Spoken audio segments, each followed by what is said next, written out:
Good morning, friends, and welcome you all to CA Intermediate Accounting, chapter number 12, Investment Accounts, lecture number 5, which is going to be the last lecture of this topic. My dear friends, I know and many of you have been sending message to follow up for the gap of 2 to 3 days in posting the last lecture after the previous lecture, that is lecture number 4. So my sincere apologies to all of you. मैं सबसे पहले आप सभी से माफ़ी मांगना चाहूँगा कि ये डिले हुआ है और बहुत ही जेन्युइन रीज़न है। आप सभी को पता है, आप है, मैं है, हम सब लोग घर पे अभी लॉकडाउन में है और लॉकडाउन में जब बैठे हैं घर पे तो भूख बहुत ज़्यादा बढ़ गई है और भूख बढ़ने के चक्कर में we just try eating new things and we have no control on what we are eating and what we are drinking. So ठंडा गर्म ये सब चीज़ों के चलते my throat got sore and because of that I actually couldn't shoot for last 3 days. So first, accept my sincere apologies and let's begin the today's lecture. My dear friends, I am very sure that you all would have gone through the news, the Prime Minister's speech where the lockdown is now officially extended till 3rd May 2020. Yes, the situation around the country is not hidden from us. We are very well versed with the situation that the number of cases are rising daily. There is no curve, the graph of the cases is nowhere showing any kind of reduction. The number of deaths and everything is constantly increasing. So ये सारी situation में ये बिल्कुल anticipated था कि इसी तरीके से होगा, इसी तरीके से लॉकडाउन एक्सटेंड होगा। पर मैं फिर से सबको यही कहना चाहूँगा यार, हर एक को मैं यहाँ पे यही कहना चाहूँगा कि ये सारी चीज़ें एक ना एक दिन ज़रूर जाएगी और ये समय बहुत याद आएगा जब हम लोग इस तरह बैठ के पढ़ा करते थे। आज जब हम लोग क्लास में नहीं मिल रहे हैं तो मुझे पता है मेरे लाइव स्टूडेंट सारे मुझे मिस कर रहे होंगे और मैं आपको सही बता रहा हूँ, मैं आपको बहुत ज़्यादा मिस करता हूँ क्योंकि हर सुबह इसी समय हम लोग हमारा ये लेक्चर स्टार्ट करते थे। लेकिन अपने अंदर के जोश को नहीं मरने देना है, चाहे कितनी भी मुसीबतें क्यों ना आए, अपने अंदर की एनर्जी को कम नहीं होने देना है। क्योंकि मैं हर रोज सुबह हर लेक्चर में आपसे क्या पूछता हूं, हाउस द जोश, कम ऑन, हाउस द जोश। Yes, it has to be high. So now my dear friends, keeping your josh high and best utilizing these days which are available with us, this time which is available with us, because let us look for a small positivity ambit of all the negativity and let's start. So my dear friends, last lecture officially of this topic, investment accounting, we are doing, and your homework questions of previous lecture was question number 16 and question number 17. They both were based on variable income security. अभी तक हमने इस topic में सारे concept जो देखने थे वो सारे कंसेप्ट देख लिए। We started with fixed income securities, we then came to variable income securities and even in last lecture we started with the multiple investments. Okay, so question number 16 and 17 was your homework. Shall we check answers? If you haven't solved these questions yet, I would suggest to please shut down this video, first solve the homework and then restart the video, because these questions are not the one which will get solved in just 5 to 7 minutes. They will take some time, correct? Come on, let's check your homework question number 16, which is from ICAI module. Please check all of you. Question number 1616.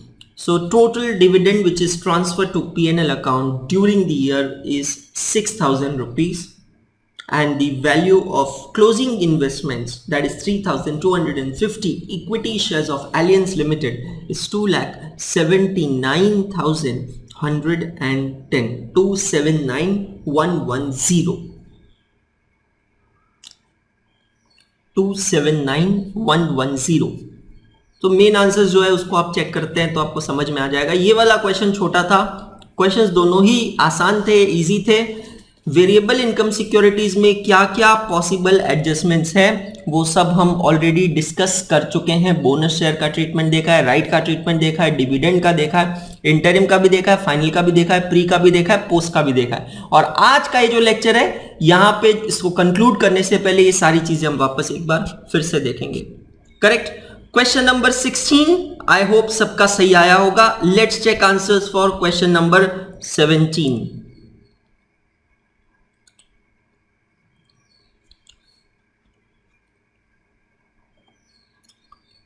On 1st April 2019, XY Limited has 15,000 equity shares of ABC Limited. So XY Limited is an investor. So investor की books में हम बनाएंगे investment in equity shares of ABC Limited account और इस तरीके से आपका account ये अपेयर होगा. चेक कीजिए. ये भी क्वेश्चन है मॉड्यूल का.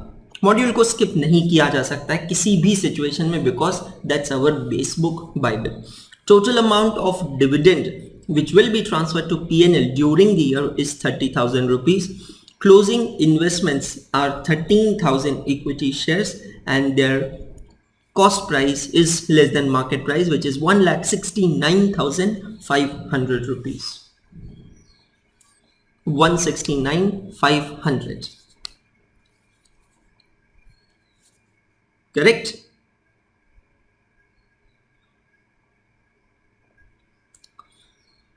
Okay, so I hope before we proceed ahead, just couple of cross checks. What you would have done, you would have posted the registers page number over here in your textbook. You would have written the page numbers of your register over here, cross referencing किया होगा और internal index जो हम ऊपर बना रहे थे I am sure आपने उसे भी फुलफिल किया होगा. चेक कीजिए. ओके, और अब मल्टीपल इन्वेस्टमेंट्स कैटेगरी में हमारे पास बचे हैं 3 क्वेश्चंस 19, 20, 21 और फिर आज का जो लेक्चर है उसके अंदर हम इसके बाद देखेंगे अकाउंटिंग स्टैंडर्ड बेस्ड क्वेश्चन. जैसे कि मैंने आपसे लास्ट लेक्चर में भी कहा था कि AS 13 इन्वेस्टमेंट अकाउंटिंग पे बेस्ड है ये टॉपिक और अकाउंटिंग स्टैंडर्ड्स को बहुत इंपॉर्टेंस दी गई है हमारे पूरे सब्जेक्ट में, पूरे पेपर में. सो इस अकाउंटिंग स्टैंडर्ड 13 पे इंस्टीट्यूट काफी बार question number 1 of your paper which is compulsory on accounting standard, उस क्वेश्चन में काफी क्वेश्चंस अकाउंटिंग स्टैंडर्ड पे पूछ सकती है. तो वो सारे क्वेश्चंस का कंपाइलेशन मैंने यहाँ दिया है और वो क्वेश्चंस को हम देखेंगे, सॉल्व करेंगे, समझेंगे आज ही के लेक्चर में. तो पेशेंटली बैठिएगा, अच्छे से समझिएगा. क्वेश्चन नंबर 19 है मल्टीपल इन्वेस्टमेंट्स पे. Smart investments made the investments following investments in the year 2013-14.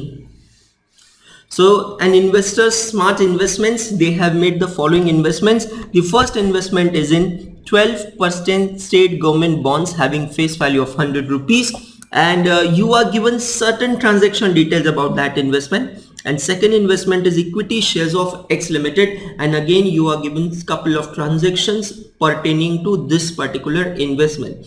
Prepare investment account in the books of smart investments. Assume that the average cost method is followed. Fantastic.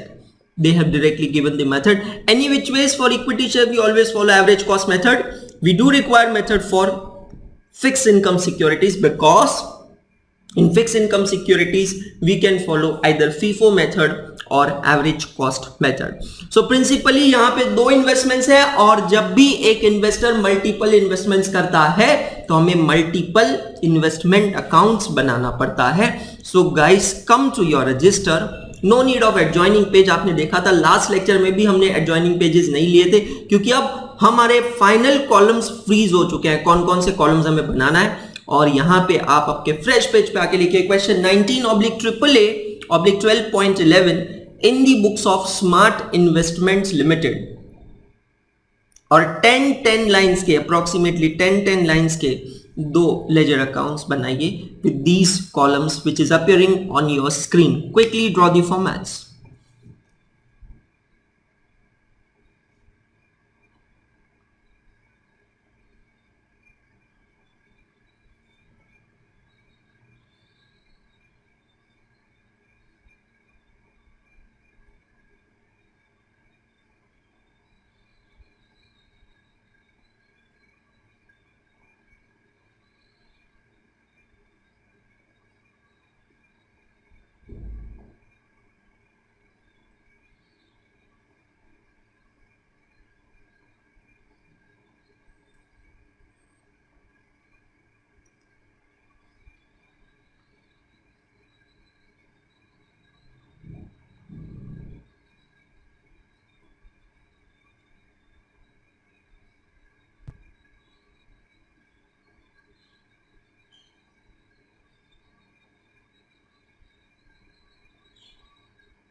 Okay, so I hope you are ready with your formats. Let us start. Correct? दोस्तों मैं फिर से कहना चाहूंगा ये question start करने से पहले कोई भी क्वेश्चन डिफिकल्ट नहीं है, कोई भी नया कंसेप्ट नहीं है, ऐसा कोई कंसेप्ट नहीं है जो हमें देखना है, जो हमें समझना है. Everything we know, it's just that we have to compile all the knowledge gained together and just put it in the format. Let us see question number 19. Before we start the question, please write down the page number of your register where you're solving this question in your register with you. ये छोटे छोटे cross referencing दोस्तों बहुत ज़्यादा ज़रूरी होते हैं. मैं फिर से कहना चाह रहा हूँ, ये छोटी छोटी चीज़ें बहुत बड़ा डिफरेंस बनाती है हमारे लाइफ में, जब हमें एग्जाम से पहले सब कुछ रिवाइज करना होता है. Smart Investments made the following investments in the year 2013-14. 12% state government bonds having face value of rupees 100. On 1/4/2013, opening balance is 1200 bonds having book value of 1,26,000. तो सबसे पहले यहाँ पे दिया यह है कि फाइनेंशियल ईयर जो हमें फॉलो करना है या जिस ईयर की हम ये अकाउंटिंग कर रहे हैं दैट इज 2013-14. सो आइए सबसे पहले आपके fix income security 12% state government bond account में और डेट कॉलम में दोनों साइड में लिखे 2013-14. आपसे कहा है कि ओपनिंग बैलेंस है 1200 बॉन्ड्स का. फिक्स इनकम सिक्योरिटी में हम चाहें तो नंबर ऑफ यूनिट्स का कॉलम बना सकते हैं the way we are doing in equity shares account, और even we can make the face value column. Choice is yours, doesn't make the difference. मैंने यहाँ पे फेस वैल्यू का कॉलम बनाया जैसे कि मैं सारे क्वेश्चंस में बनाता आया हूँ. 1,20,000 रुपीज फेस वैल्यू है, लेकिन उन बॉन्ड्स की कॉस्ट प्राइस है 1,26,000. सो ओपनिंग वैल्यू हमने यहाँ पे ड्रॉ डाउन किया है in fixed income securities. On 2nd May 2013, we have purchased another 2,000 bonds at 100 rupees, but it is come interest. Again, this word came come interest. Come interest का मतलब होता है including interest. लेकिन इसको देखने के लिए हमें सबसे पहले ये जानना होगा कि इंटरेस्ट पेमेंट डेट्स क्या है. सो अगर आप उसके नीचे से नीचे वाली लाइन में देखते तो आपको पता चलेगा interest on bond is received on 30th June and 31st December each year. Okay, so 30th June as well as 31st December को इंटरेस्ट पे होगा. अब समझना मेरी बात, इससे पहले कि मैं आगे बढ़ूं मुझे एक चीज और देखना होगा और हैंडल करना होगा, और वो चीज क्या है. मेरे पास ओपनिंग जो बॉन्ड्स हैं 1200 बॉन्ड्स और मेरी ओपनिंग डेट है 1 अप्रैल 2013. इन बॉन्ड्स पे मुझे लास्ट टाइम इंटरेस्ट कब मिला था? 31st December 2012 को. इसका मतलब क्या है? In last year, I would have certainly made a provision of interest accrued but not due. मतलब 31st March 2012 को जब मैंने प्रीवियस ईयर का इन्वेस्टमेंट अकाउंट क्लोज किया होगा, सो 1200 बॉन्ड्स पे मैंने interest accrued but not due की एंट्री पास की होगी. For how many months?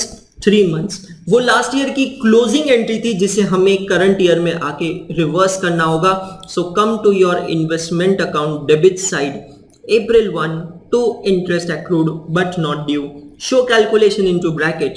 1200 bonds means face value is 1,20,000 into 12% into 3/12.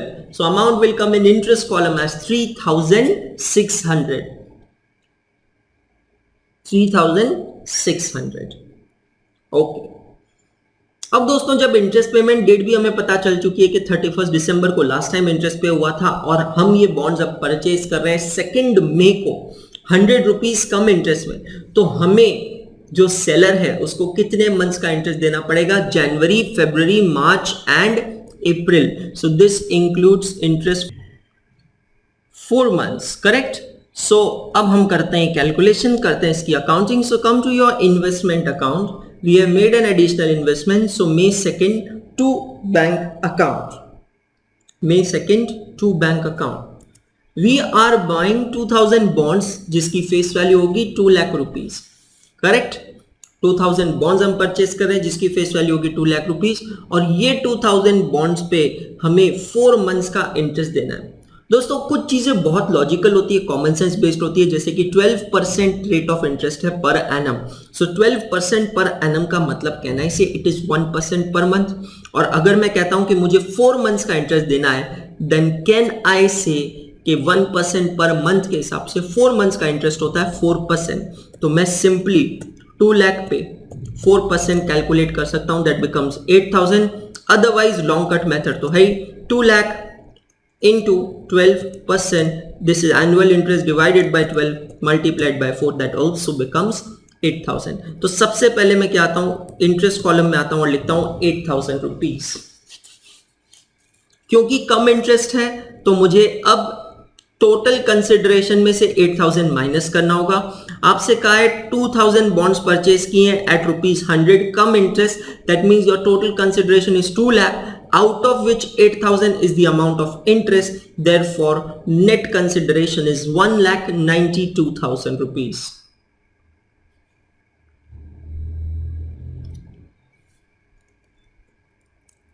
₹1,92,000।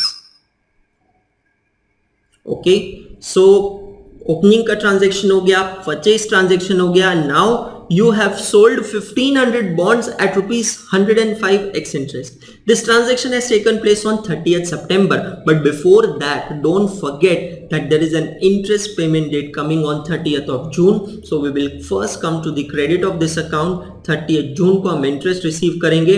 दोस्तों अगर आप चेक करते हो तो 30th जून को हमारे पास टोटल 3,20,000 फेस वैल्यू के डिबेंचर्स है।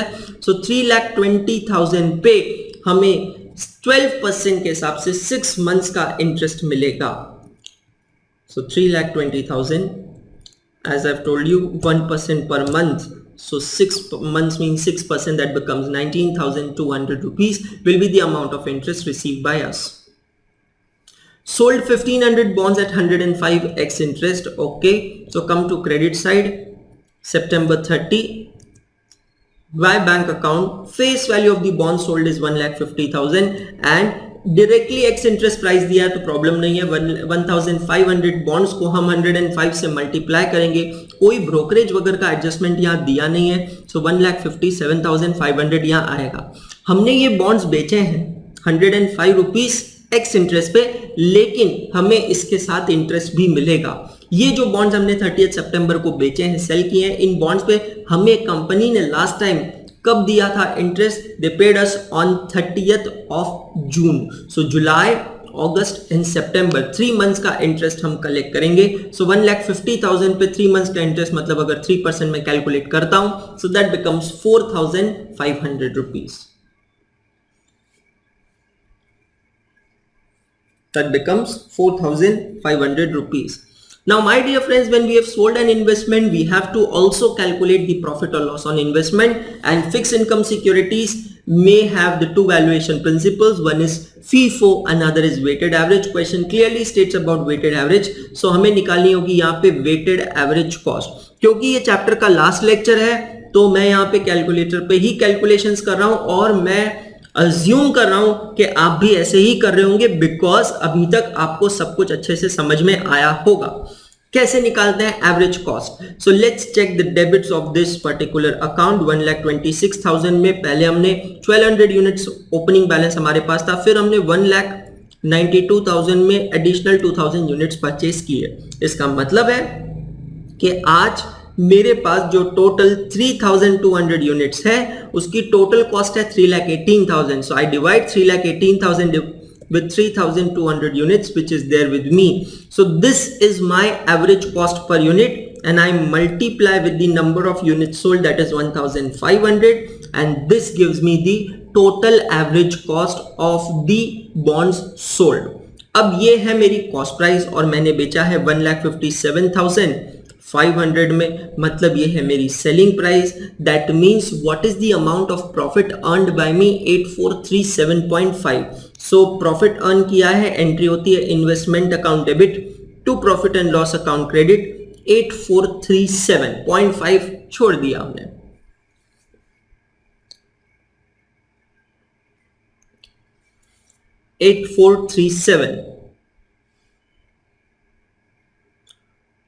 और कोई एडजस्टमेंट यहाँ दिया नहीं है। इंटरेस्ट पेमेंट डेट है 30 June and 31 December. Yes, financial year है, जबकि हमारा मार्च तक, सितंबर में हम आ चुके हैं और कोई ट्रांजैक्शन दिया नहीं है, तो हम सीधा आएंगे पहले 31 दिसंबर को। इंटरेस्ट रिसीव करेंगे। सो 31 दिसंबर को आज की डेट में हमारे पास कितने के डिबेंचर्स हैं, अगर मैं एक बार कैलकुलेशन करता हूं। So debit side total face value is 3,20,000 minus 1,50,000 is the face value of the debentures already sold. So मेरे पास जो भी face value के debentures बचे हैं that is 1,70,000, उतने पे मैं 6 months का interest calculate करता हूं at the rate of 12%, that becomes 10,200. 1,70,000 rupees into 12% into 6 divided by 12. So this entry I will pass on December 31st, but क्योंकि मेरा ईयर एंडिंग डेट मार्च है तो 31 मार्च को मुझे एक और एंट्री पास करना पड़ेगा, that is interest accrued but not due. 1,70,000 मतलब जो मेरी closing face value of investments है उस पे 3 मंथ्स का इंटरेस्ट मैं प्रोवाइड करूंगा। 1,70,000 इंटू 12% इंटू 3/12 दैट बिकम्स 5,100। और अब हम ये अकाउंट को करेंगे क्लोज, और इसको क्लोज कैसे करेंगे, तो सबसे पहले हम इन्वेस्टमेंट कॉलम को क्लोज करेंगे। Will take total of investment column on credit side that comes to 39,000. We write down same amount on debit side and we'll subtract the two figures which is appearing on the debit side, and then we get the balancing figure as 27,400. So 31st March 2014 को हम entry pass करेंगे investment account debit to P&L account credit 27,400, और यहां से ये interest amount reflect होगा हमारे P&L account के क्रेडिट्स में। इन्वेस्टमेंट अकाउंट में जो इंटरेस्ट अकाउंट बनाया जाता है वो और कुछ नहीं बल्कि इंटरेस्ट अकाउंट ही होता है। ये इंटरेस्ट कॉलम एग्जैक्टली वैसा ही होता है जैसे कैश बुक में डिस्काउंट कॉलम बनाया जाता है। और अब मैं आता हूं क्रेडिट साइड में और क्लोजिंग इन्वेस्टमेंट्स निकालता हूं by balance carry down. So face value is 1,70,000। क्योंकि क्वेश्चन में मार्केट वैल्यू नहीं दी है तो दोस्तों हम हमेशा यही अज्यूम करते हैं कि जो कॉस्ट प्राइस है वो मार्केट प्राइस से कम है। So we take total of amount column on debit side that comes to 3,26,437. We write down same amount on credit side and find out balancing figure as 1,68,937. 1,68,937.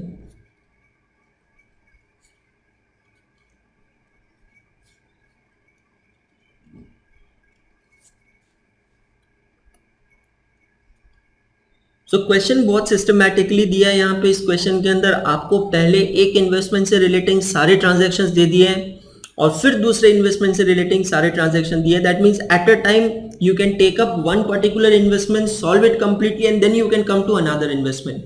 अगला जो question हम देखेंगे ना वो ऐसा नहीं होगा, वह सब जंबलिंग होगा। आपने मल्टीपल इन्वेस्टमेंट्स किए हैं लेकिन ट्रांजैक्शंस जो है वो बाइफरगेटेड नहीं है, वो कंबाइन पूल में दिए हैं आपको, और आपको बहुत ही कहते हैं ना केयरफुली उस क्वेश्चन को सॉल्व करना होता है। Correct? I hope you have done the first part of this question. Let's come to second part of this question, that is dealing with the equity shares in X Limited. Okay my dear friends, आते हैं second part में जहां पे investor ने equity shares में invest किया है। There is no opening balance. You can see on 15th April 2013 he have purchased 5,000 equity shares at the rate of ₹200 on come right basis. अब यहां इस क्वेश्चन में मैं आपको कुछ और भी नया एक्सप्लेन करूंगा, बट अभी के लिए समझिए कम राइट का मतलब क्या होता है। ये जो 5,000 शेयर्स मैंने परचेज किए ना, ये 5,000 शेयर्स पे मुझे बाद में कंपनी के राइट शेयर्स जब ऑफर होंगे तो वो राइट्स भी मुझे मिलने वाले हैं। इन शेयर्स को कहते हैं cum right shares, that means those shares which includes the rights. Okay, so 5,000 equity shares at ₹200 on come right basis. Brokerage at the rate of 1% was paid in addition. Face value in shares की दी गई है 10 rupees. Yes, 10 rupees का face value share 200 रुपए में खरीद सकते हैं क्या? बेटा अगर याद हो तो इस चैप्टर का लेक्चर नंबर 1 अच्छे से देख लेना। सिर्फ 1 ही घंटे का लेक्चर है। उस लेक्चर में हमने बहुत जनरल डिस्कशन किया था और मैंने आपको बताया था इस दुनिया के सबसे महंगे इक्विटी शेयर के बारे में और इंडिया के सबसे महंगे इक्विटी शेयर के बारे में। अगर वो देख लोगे तो फिर यहाँ पे आपको कोई भी तरीके का कहते हैं डिसअपॉइंटमेंट नहीं होगा कि 10 रुपीज फेस वैल्यू का शेयर 200 में कैसे लिया जा सकता है। चलो ऑल सेट एंड डन, आगे बढ़ते हैं। Come to your investment account, investment in equity shares. Debit side सबसे पहले हम फाइनेंशियल ईयर्स लिख देते हैं दोनों कॉलम में, डेबिट क्रेडिट में 2013-14। 15 अप्रैल टू बैंक अकाउंट 5000, और अब आपने ये 5000 शेयर्स खरीदे हैं 200 रुपीज में, लेकिन उस पर ब्रोकरेज देना होगा। सो 5000 into 200, the gross amount is 10 lakh rupees, और 10 लाख पे आपको 2% ब्रोकरेज देना पड़ेगा। 2% ही है, नो इट्स 1%। 10 lakhs पे 1% ब्रोकरेज देना पड़ेगा into 1%, that becomes 10,000. So that becomes 10,10,000 as the total amount.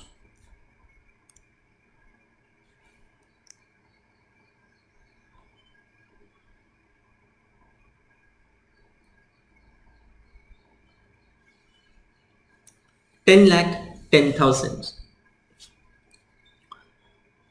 On 3rd June, the company announced a bonus issue of 2 shares on every 5 shares held. So 5,000 shares जो हमारे पास है divided by 5 multiplied by 2, मतलब हमें 2,000 bonus shares मिलेंगे. The accounting of bonus share is very easy because we just add to the quantity column without any corresponding amount, because bonus shares are the shares received free of cost.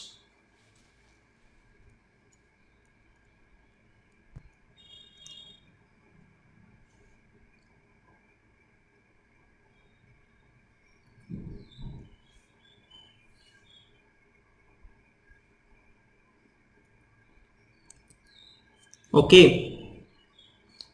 Now on 16th August 2013, the company made a right issue of 1 share for every 7 shares held at the rate of rupees 2,250 per share. So अगर आपके पास 7 shares है, company आपको 1 right offer करेगी. जैसे कि आप check कर सकते हो, आपके इन्वेस्टमेंट अकाउंट के डेबिट में टोटल आपके पास अभी है 7,000 शेयर. तो 1:7 के बेसिस पे आपको यहाँ पे 1000 राइट्स एंटाइटल होने वाले हैं, जिसे अगर आप एक्सरसाइज करना चाहते हैं तो एक्सरसाइज प्राइस दी है 250 पर share. The entire money was payable on 31st August 2013. On 22nd August we have sold 20% of our right. So 1000 rights हमें एंटाइटल थे, 20% राइट्स मतलब how many rights we have sold? 200 rights, and the remaining rights were subscribe. Remaining मतलब right entitled 1000 minus right sold 200, remaining rights are 800. So 800 rights को हमने exercise किया है, और exercise करने के लिए हमें कंपनी को एक्सरसाइज प्राइस 250 रुपीज पे करना पड़ेगा. It's as good as buying the new shares. So come to debit side, write down August 31 to bank account 800 shares, और उसको मल्टीप्लाई करेंगे 250 से. मेरे एक स्टूडेंट है लाइव बैच के, पुणे के, मिस्टर अक्षय कवड़े, यस, उन्होंने मुझे मैसेज किया था और ये डाउट पूछा था कि sir don't we pay brokerage on the right shares, और मैंने आंसर दिया था कि इट डिपेंड्स. और मैं अभी यहाँ इस क्वेश्चन में क्लैरिफाई करना चाह रहा हूँ. आंसर है नो, वी डू नॉट पे brokerage on the right shares. Logic is very simple. 15 अप्रैल को, ध्यान से देखिएगा ये क्वेश्चन, 15 अप्रैल को जब पहली बार हमने इस कंपनी के शेयर्स खरीदे थे तो हमने वो शेयर्स ओपन मार्केट से खरीदे थे through a stock broker, because तब तक हम कंपनी को नहीं जानते थे और कंपनी हमें नहीं जानती थी. लेकिन 15 अप्रैल के बाद जब हम कंपनी के शेयर होल्डर बन गए तो August 31 को हम अब ये जो राइट एक्सरसाइज कर रहे हैं, इसमें ब्रोकर का कोई रोल नहीं है, क्योंकि अब कंपनी ने डायरेक्टली हमें ये शेयर्स ऑफर किए हैं. Please understand, when do we pay brokerage? We pay brokerage only when a broker acts as an intermediary, but if there is a direct transaction between the company and the shareholder, then absolutely no brokerage arises in that particular case. Correct? So August 31, 800 into 2 lakh rupees. ये जो rights हमने renounce किए हैं, transfer किए हैं, इसके proceeds का क्या होता है? They are credited to P&L account. लेकिन इस क्वेश्चन के एंड पे मैं आपसे एक छोटा समरी टेबल बनवाऊंगा.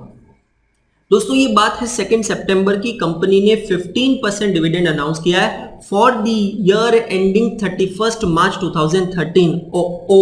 मतलब ये कौन से फाइनेंशियल ईयर की बात हो रही है? 2012-13 की. 2012-13 का डिविडेंड कंपनी अभी दे रही है फाइनेंशियल ईयर 2013-14 में. इसे कौन सा डिविडेंड कहते हैं दोस्तों? This is known as final dividend. मतलब पिछले साल का डिविडेंड इस साल हमें मिल रहा है करंट ईयर में, और हम ये सारे शेयर्स अभी इसी साल परचेज किए हैं. Okay, no problem. Come to your investment account credit side. September 16 by bank account. September 16 by bank account. और ये पूरा के पूरा डिविडेंड प्री एक्विजिशन डिविडेंड होगा। मैं फिर से रिपीट करना चाहता हूं, रिवाइज करवाना चाहता हूं। प्री एक्विजिशन डिविडेंड का मतलब होता है ऐसे पीरियड का डिविडेंड जो आपने जब शेयर्स खरीदे हैं उससे प्रीवियस पीरियड को बिलोंग करता है। सो हमने, आप जैसे कि देख सकते हैं इस इन्वेस्टमेंट अकाउंट के डेबिट में सारे शेयर्स फाइनेंशियल ईयर 13-14 में परचेज किए हैं, लेकिन ये जो डिविडेंड हमें मिला है ना 16 सितंबर को, this is pertaining to financial year 12-13, मतलब previous year, the year before the date of acquisition, therefore it is known as pre-acquisition dividend. And as per accounting standard 13, pre-acquisition income should be reduced from the cost of investment and therefore we have reduced that.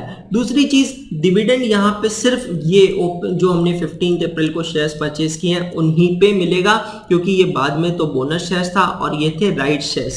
So 5000 shares पे into face value 10 rupees into the dividend percent, that is 15%, that will give you 7500 rupees. 15th December को हमने 3000 shares बेचे हैं at ₹300, brokerage was incurred extra 1%. सीधी बात है, अब जब हम शेयर्स बेच रहे हैं तो broker is coming in the picture. So 15 December को आते हैं, by bank account 3000 shares. We have to calculate net consideration guys. So 3000 shares sold at ₹300, that becomes 9 lakh, लेकिन 9 lakh में से माइनस करना पड़ेगा 1% ब्रोकरेज जो कि होता है 9000 रुपीज। तो नेट अमाउंट हमें जो मिलेगा वो है 8,91,000 रुपीज।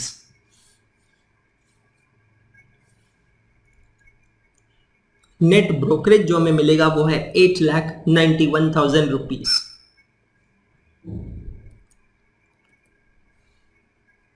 अब जब हमने सेल प्रोसीड्स कैलकुलेट किए तो हमें यहाँ पे पहले प्रॉफिट भी कैलकुलेट करना होगा, प्रॉफिट है या लॉस है। और प्रॉफिट या लॉस कैसे कैलकुलेट करेंगे हम? अगेन एवरेज कॉस्ट मेथड दोस्तों हमें यहाँ फॉलो करने के लिए कहा गया है, तो एवरेज कॉस्ट मेथड को फॉलो करना है। तो let's take total of the amount column on debit side, that is 10,10,000 plus 2 lakh, and don't forget to subtract the 7,500 pre-acquisition dividend appearing on the credit side.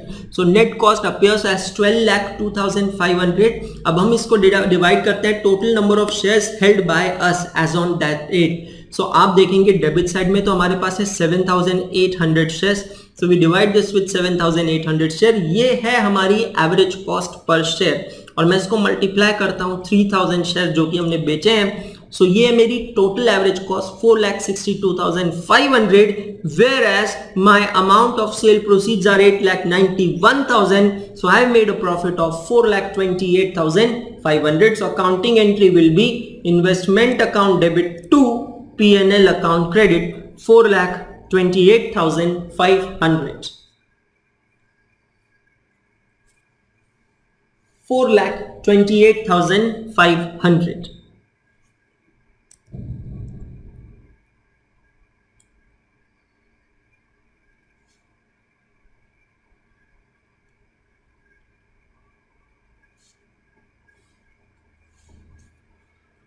It further says that they've received on 15 January, they've received an interim dividend at the rate of 10% for the year 13-14. Now again I would like to say that 13-14 का dividend 13-14 में ही मिला है, तो ये post acquisition dividend होगा, and this post acquisition dividend will go to which account? Dividend account, correct? So come to credit side, January 15 by bank account interim dividend. अब ये interim dividend हमें टोटल शेयर्स पे मिलेगा। देखो total shares हमारे पास कितने हैं? डेबिट में थे 7,800, लेकिन उसमें से 3,000 हमने सेल कर दिए, मतलब हमारे पास बचे कितने? 4,800 शेयर्स। सो 4,800 शेयर्स पे हम डिविडेंड कैलकुलेट करेंगे, interim dividend. 4,800 into 10 rupees face value into 10%. Correct? And last they have told that on 31st March the shares were quoted in the stock exchange at ₹220. This is the market price. We'll have to check the cost price, and whichever is lower will be the closing value of investment. So let's first close the dividend column, take total on dividend column on credit side, write down on debit side, and then we will transfer it to P&L account. So March 31 to P&L account, dividend column 4,800.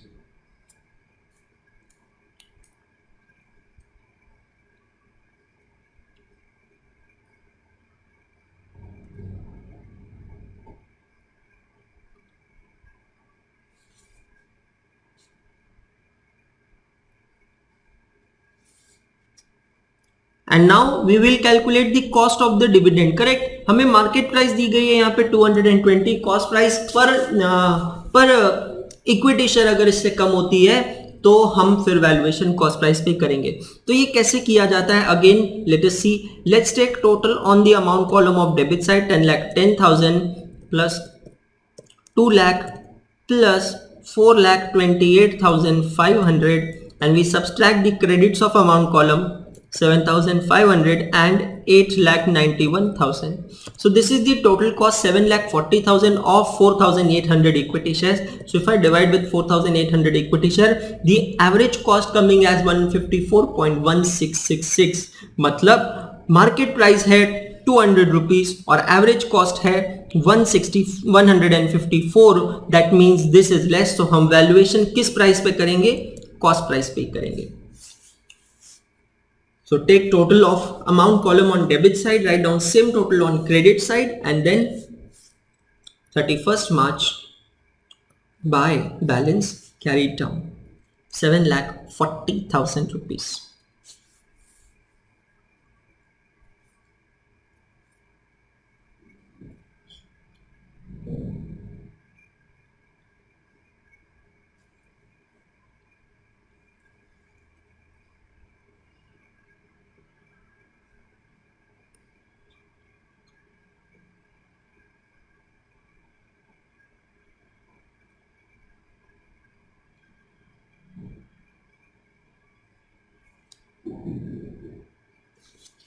Correct. तो I hope ये question आपको समझ में आया होगा. बहुत ही easy question था, बहुत ही अच्छा क्वेश्चन था. क्विकली चलते हैं नेक्स्ट क्वेश्चन की तरफ, क्वेश्चन नंबर 20 की तरफ. फॉर्मेट्स आपके सामने स्क्रीन पे. यहाँ एक नहीं, दो नहीं, तीन इन्वेस्टमेंट्स है. तो आपको इस तरीके से फॉर्मेट्स बनाने हैं. I am showing you formats on your screen. Question number 20/AAA/12.12. 12% bonds account you have to prepare for all the three accounts for approximately 6 lines each. Come on, quickly draw the formats.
Okay guys, so I hope you are ready with format and let's start with the question. Question number 20.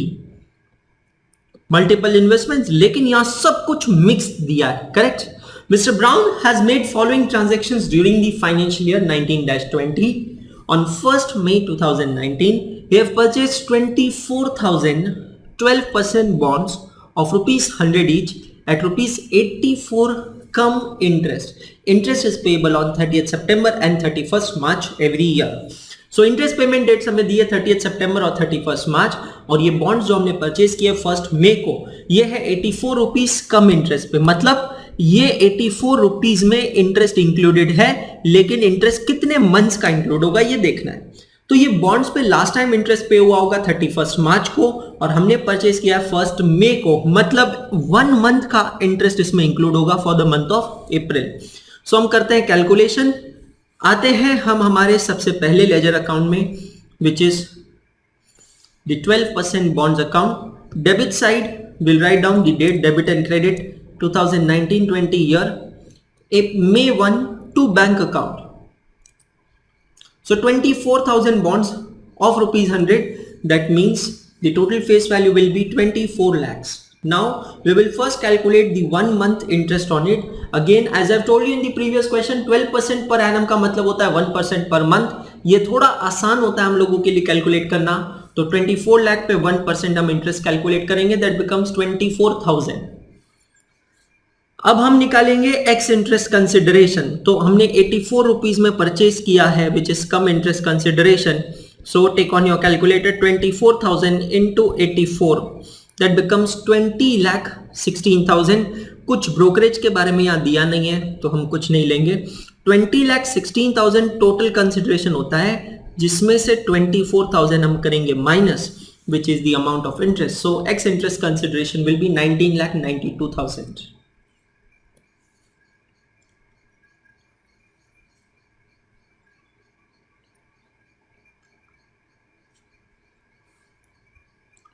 Interest payment dates का हमें ध्यान रखना है, 30th सितंबर है और 31st मार्च है।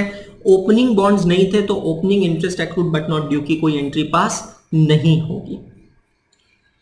Second transaction दिया है 15 जून का, जहां आपने परचेज की है 1,50,000 equity share of rupees 10 each in alpha limited for rupees 25 each through a broker who charge 2% brokerage. So यहाँ पे आपको इन्वेस्टमेंट टाइप्स के हिसाब से ट्रांजेक्शन्स ना देते हुए यहां पे आपको डेट वाइज ट्रांजैक्शंस दी हैं। तो अल्फा लिमिटेड एक कंपनी है जिसके आपने 1,50,000 इक्विटी शेयर्स खरीदे 25 रुपीज में और 2% ब्रोकरेज चार्ज हुआ है। So look at your second ledger account, debit side to bank account 1,50,000 shares. So 1,50,000 को हम मल्टीप्लाई करेंगे 25 से और उसमें ऐड करेंगे 2% ब्रोकरेज। सो हमें मिलेगा टोटल कॉस्ट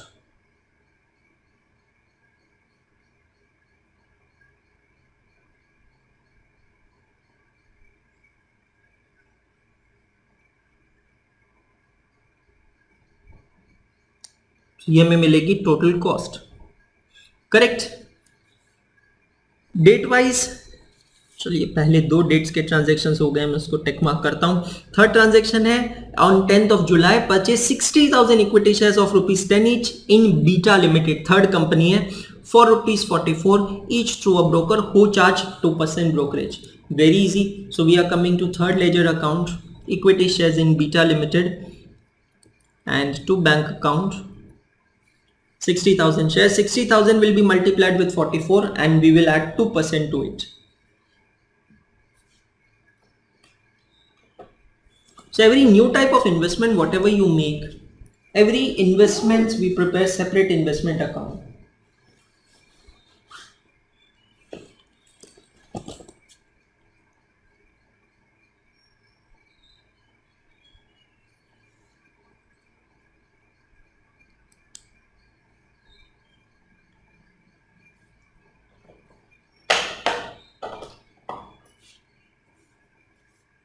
चलें आगे, इसको भी करते हैं टिक मार्क, है ना। अब अगला ट्रांजैक्शन वैसे तो दिया है 14 अक्टूबर 2019 को, लेकिन उससे पहले ये डेट मत भूलिएगा, 30th सितंबर आएगा और 30th सितंबर को हमें बॉन्ड्स में मिलेगा interest for how many months, 6 months interest we will get. So come to your first ledger account, bonds account, credit side, September 30, by bank account. So 24 lakh is the face value of the total bonds which are with us. At the rate of 12% we will calculate interest for 6 months. So 24 lakh आप directly into 6% भी कर सकते हैं या फिर आप into 12% करके extrapolate कर सकते हैं.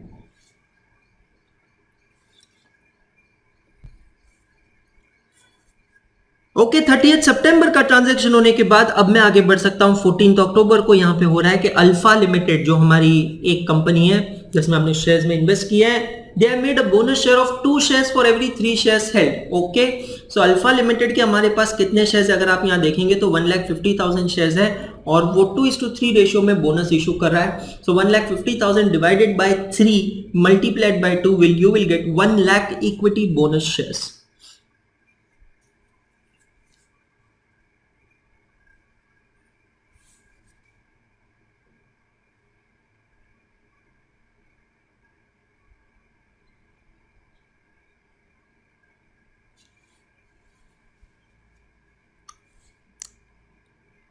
Proceeding ahead, there is transaction on 31st October.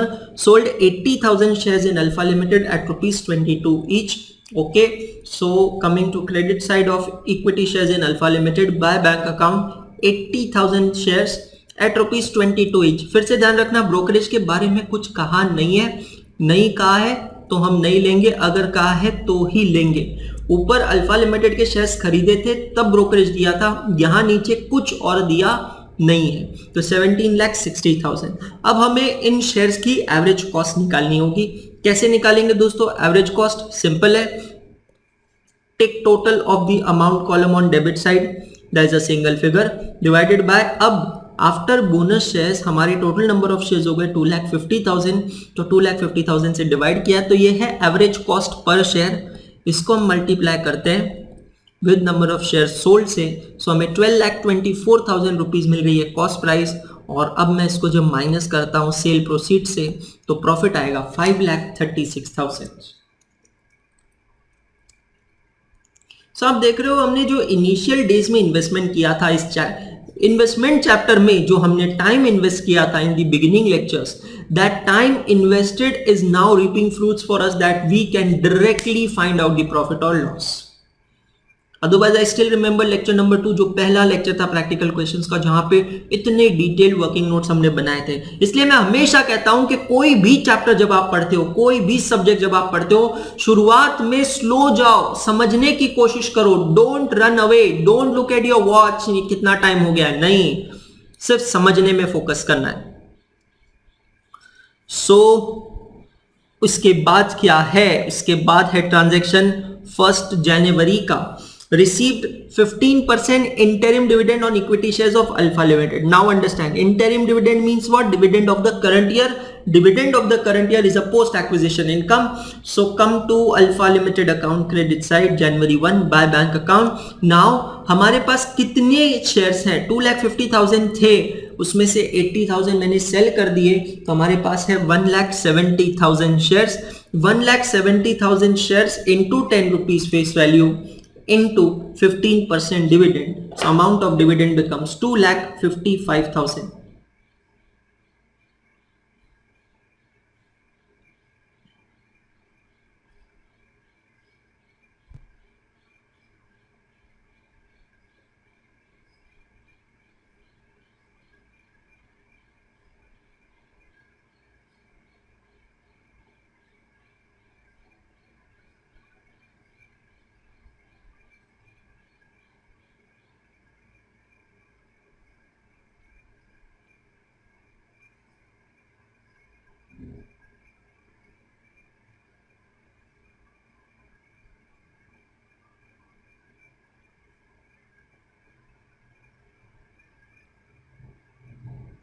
Correct?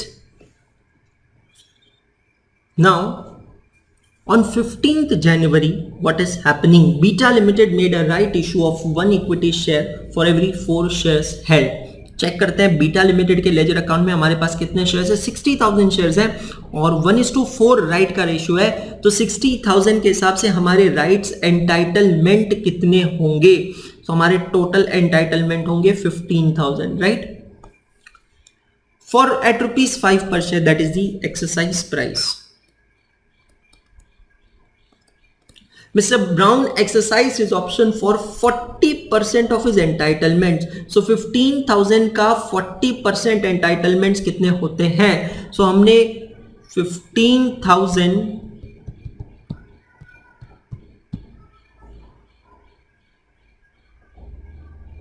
so 6,000 shares हमने सब्सक्राइब किए हैं. So come to debit side, write down January 15 to bank account 6,000 at the rate of 5 rupees.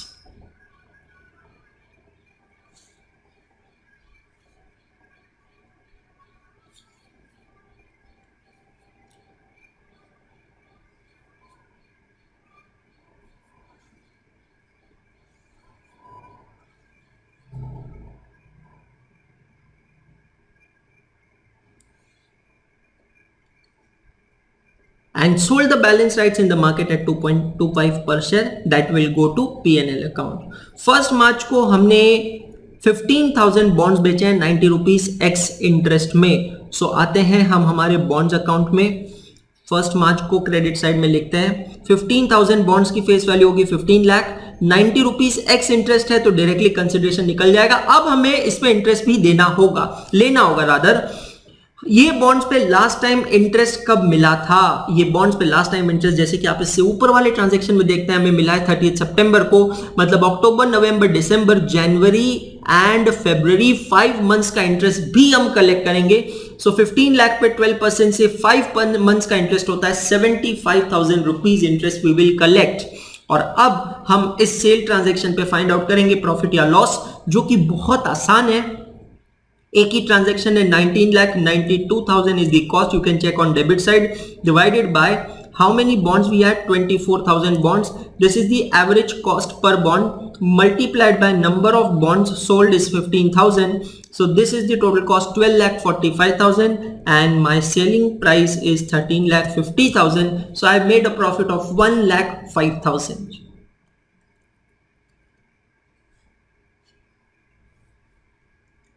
To P&L account 1,05,000.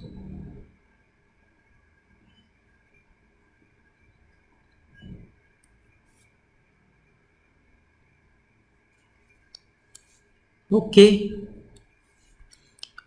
And then on 15th March you have received 18% interim dividend on equity shares of Beta Limited. Okay. So आते हैं Beta Limited account में interim dividend है, मतलब post acquisition dividend होगा. सो यहाँ पे आते हैं और लिखते हैं 2019-20 मार्च 15 by bank account.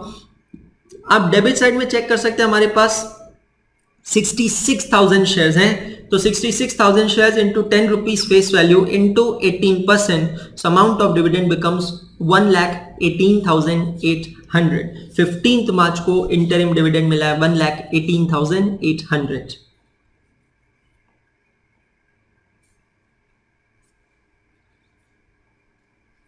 And finally आपको दिया है that interest on 12% bond was duly received on due dates. Due dates मतलब 30 सितंबर और 31 मार्च. 30 सितंबर का ट्रांजैक्शन हो गया, 31 मार्च का इंटरेस्ट हमें रिसीव करना है. सो हम आते हैं हमारे बॉन्ड्स अकाउंट में. 31 मार्च को हम देखते हैं हमारे पास कितने के बॉन्ड्स हैं, तो 24 lakh is the face value on debit side minus 15 lakh on credit side. We are possessing bonds of the face value of 9 lakh rupees at the rate of 12% will account for interest for 6 months, that is 54,000. इस question में अच्छी चीज ये है कि interest payment date और year ending date same है, इसलिए interest accrued but not due की कोई अकाउंटिंग एंट्री यहां पे नहीं होगी.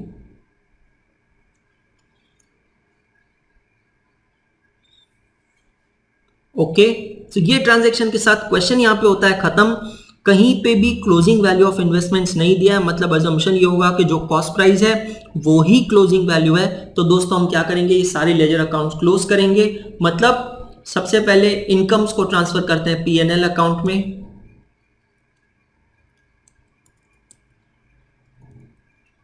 And then we find out the balance in the face value as well as amount columns. Simply you have to close all the three accounts.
Done all of you? चलें आगे.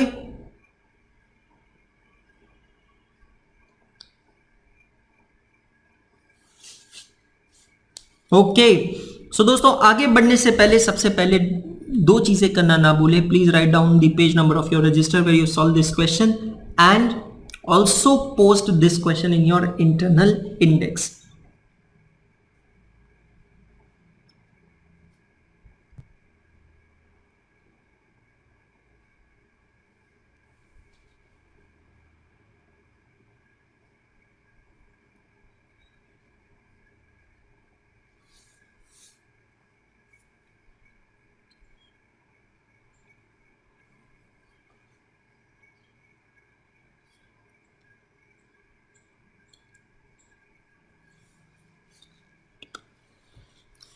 दोस्तों एक छोटी सी summary मैं आपसे बनवा रहा हूं जहां पे भी आपके रजिस्टर में हाफ पेज की जगह हो.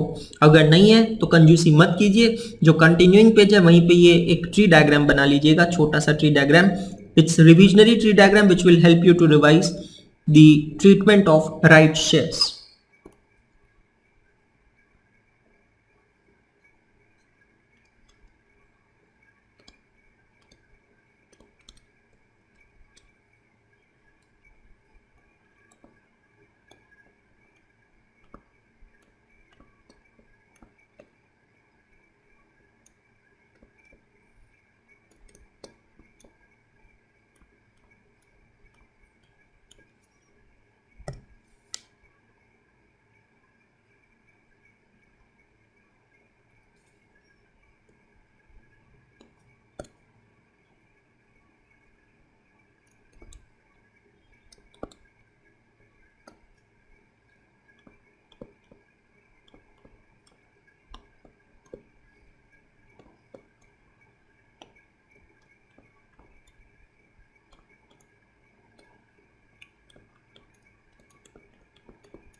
बहुत इंपॉर्टेंट टेबल है ये, काफ़ी बार बच्चे यहाँ कंफ्यूज हो जाते हैं, इसलिए मैंने कहा क्यों ना ये टेबल आपको बना के आईसीआई मॉड्यूल का रेफरेंस दिया जाए।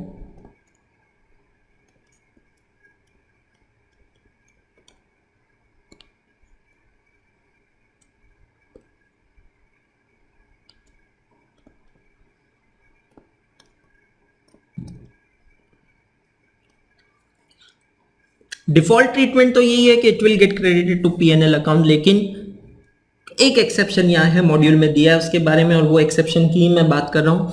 That original shares are purchased on cum right basis. Cum right basis का मतलब है ऐसे शेयर्स जिस पे राइट शेयर्स ऑफर हो रहे हैं, और अगर आप फिर वो राइट्स को रिनाउंस करते हो तो उसका ट्रीटमेंट क्या होगा वो हमें यहाँ पे देखना है।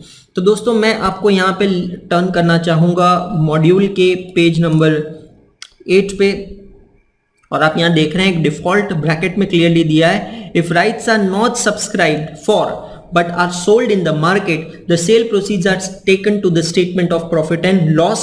When rights offered are subscribed तो प्रॉब्लम नहीं है, but if rights are not subscribed they are taken to P&L account। लेकिन आपसे क्या कहा है, रेफर एन एक्सेप्शन बिलो। एक एक्सेप्शन है इसको, मतलब हम अभी यहां इसी एक्सेप्शन की बात कर रहे हैं, where the investments are acquired on cum right basis, जो हम हमारे ट्री डायग्राम के सेकंड ब्रांच की बात कर रहे हैं, and the market value of investment immediately after their becoming X right is lower than cost for which they are acquired, it is appropriate to apply the sale proceeds of right to reduce the carrying amount of investments to the market।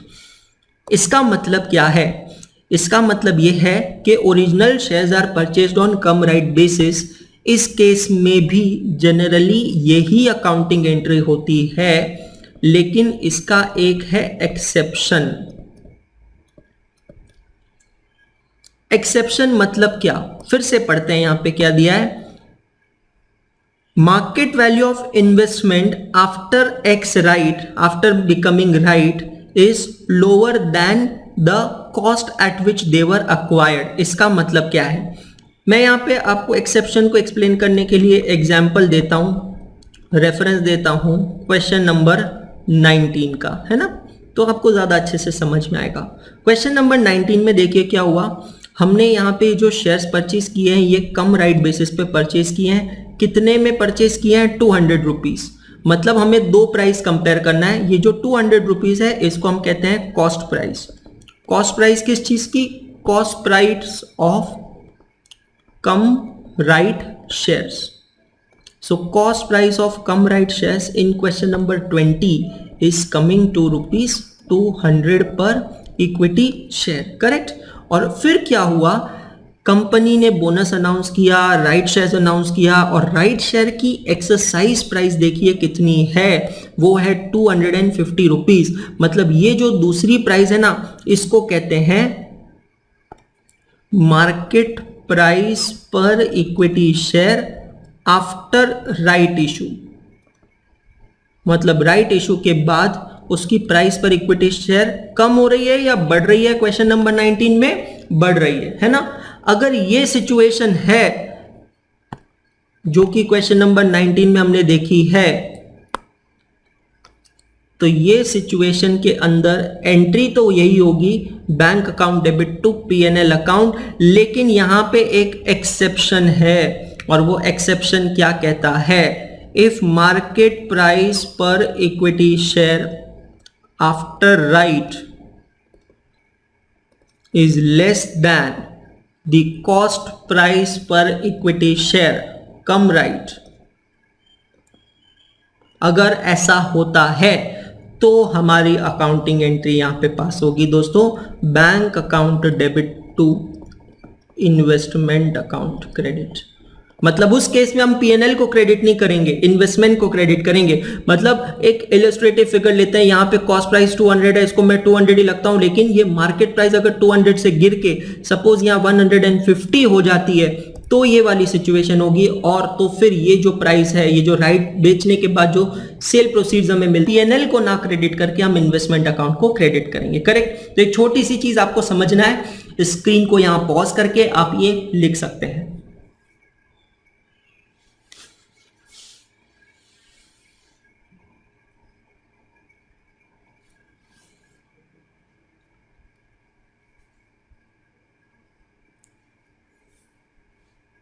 तो दोस्तों आज का ये जो lecture है last lecture है इस topic का। इस लेक्चर में हमने प्रैक्टिकल क्वेश्चन देखा है नंबर 19, नंबर 20, नंबर 21 आज का आपका होमवर्क है। बहुत ही आसान क्वेश्चन है और ये क्वेश्चन जो है ये पूछा गया है CA intermediate new syllabus examination of November 2018। Yes, तो ये एग्जामिनेशन के सजेस्टेड आंसर्स आईसीआई मॉड्यूल में आईसीआई वेबसाइट पे अवेलेबल है। सो आप इस होमवर्क क्वेश्चन को प्लीज सॉल्व कीजिएगा और आपके आंसर्स वहां से जरूर चेक कीजिएगा। Correct? Those who are from ZPA and we are connected on WhatsApp, I will send you answers on the WhatsApp group so that you can check your answers। अब यहाँ पे क्वेश्चन नंबर 19, 20 और 21 ये 3 questions होते हैं खत्म। तो मैं सबसे पहले आपसे रिक्वेस्ट करता हूं कि प्लीज आपके रजिस्टर्स में आइए और रजिस्टर के इंडेक्स में, not the internal index, register के इंडेक्स में 19 और 20 को पोस्ट कीजिए।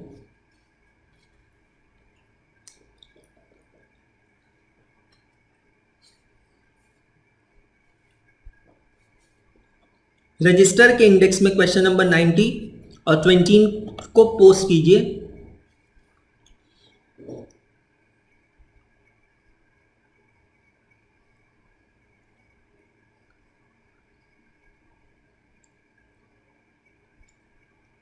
Now my dear friends, question number 22 onward there are all the questions based on accounting standards, जिसको हम देखते हैं। काफी क्वेश्चंस तो यही टेक्स्ट बुक में ही सॉल्व हो जाएंगे। क्विकली देखते हैं, समझते हैं और आगे बढ़ते हैं। दोस्तों हमने हमारा ये चैप्टर जब स्टार्ट किया था तो लेक्चर नंबर 1 तो था बेसिक इंट्रोडक्शन लेक्चर, जहां हमने सिर्फ इन्वेस्टमेंट ये वर्ड के बारे में डिस्कस किया था। लेकिन यहाँ पे लेक्चर नंबर 2 में जब हमने ये टॉपिक को आगे बढ़ाया था तो हमने सबसे पहले डिस्कस किया था AS 13 that is accounting standard 13। एक बार क्विकली मैं उसको रिकैप करना चाहूंगा। अकाउंटिंग स्टैंडर्ड 13 में हमने सबसे पहले क्या देखा था? We have seen the objective of AS 13 and the objective of AS 13 आपके बुक के पेज नंबर 2.4 पे ये स्टैंडर्ड मैंने दिया है। AS 13 का ऑब्जेक्टिव क्या है? It is to prescribe the accounting treatment for investments in the financial statements of an enterprise and relating disclosure requirements। फिर हमने इन्वेस्टमेंट की डेफिनेशन देखी, टाइप्स ऑफ इन्वेस्टमेंट देखी। We have seen how to ascertain the cost of an investment, how to ascertain the carrying value of an investment, we have seen relating to disposal of investments। यहां तक हम complete कर चुके हैं। अब हैं हम इस ब्रांच में रिक्लासिफिकेशन ऑफ इन्वेस्टमेंट पे। What do you mean by reclassification of investment? एक बहुत छोटा सा केस लेते हैं, बहुत छोटा सा एग्जांपल लेते हैं, समझिएगा। मैंने कोई पर्टिकुलर शेयर्स परचेज किए थे, अच्छे से समझना। मैंने कोई पर्टिकुलर शेयर्स परचेज किए थे और जब मैंने शेयर्स खरीदे थे, लेट्स टेक एन एग्जांपल, बहुत प्रैक्टिकल एग्जांपल लेते हैं। आई परचेज्ड शेयर्स ऑन 1 मार्च 2020। ठीक है, जब मार्केट बिल्कुल अच्छा चल रहा था। 1 मार्च 2020 को मैंने शेयर्स परचेज किए। ईयर एंडिंग आने वाला था 31 मार्च 2020 को। मुझे लगा था कि मैं ये शेयर्स कुछ नहीं 2-4 दिनों में बेच दूंगा, 31 मार्च 2020 को ही बेच दूंगा। करेक्ट? और 2-4 दिनों में नहीं तो मुझे लगा चलो 31 मार्च तक उसका सही प्राइस नहीं मिला तो अप्रैल मई में। बट मेरा ऐसा कोई इंटेंशन नहीं था कि मैं इस शेयर्स को 12 मंथ्स तक संभाल के रखूंगा। तो मैंने ये शेयर्स को जो होल्ड किया था, मेरा इंटेंशन था शॉर्ट टर्म। शॉर्ट टर्म का मतलब होता है लेस देन 12 मंथ। तो 31 मार्च 2020 की जो मेरी बैलेंस शीट थी, इसमें मैंने इन शेयर्स को क्लासिफाई किया था एज करंट इन्वेस्टमेंट। समझिएगा अच्छे से। अब हुआ ये कि मैं ये शेयर्स को जो प्राइस पे एक्सपेक्ट कर रहा था बेचने के लिए, वो प्राइस मुझे नहीं मिली और ये सिलसिला चलता रहा और मैं आ गया अगली बैलेंस शीट डेट 31 मार्च 2021 को।